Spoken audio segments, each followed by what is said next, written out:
যতই সামনে যাচ্ছি ততই পাহাড় যেন তার সৌন্দর্য নিয়ে উকি দিয়ে তাকাচ্ছে।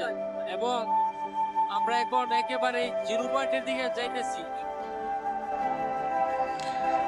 আমরা ছুটে চলেছি জাফলনের দিকে। এই পথ থেকে ভারতের ওই পার সুউচ্চ পাহাড় গহীন অরণ্যে যখন চোখ যায়, তখনই শুনশান নীরবতার প্রকৃতির কথা মনে পড়ে।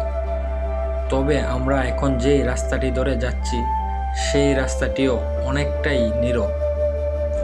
ভিডিওতে সুস্পষ্ট দেখা যাচ্ছে ভারতের ওই পারের সুউচ্চ পাহাড় ও প্রকৃতির নীলাভূমি, যার নাম মেঘালয়। এখানে বৃষ্টি আসার কোনোই টাইম টেবল নেই। হঠাৎ রোদ, হঠাৎ বৃষ্টি। রোদে পাহাড়গুলো এক এক রকম হয় এবং যখন বৃষ্টি আসে তখন তাদের রং বদলায়। আমি এখানে এসে অবাক হয়েছি যে এখানের আবহাওয়া একেবারেই আলাদা।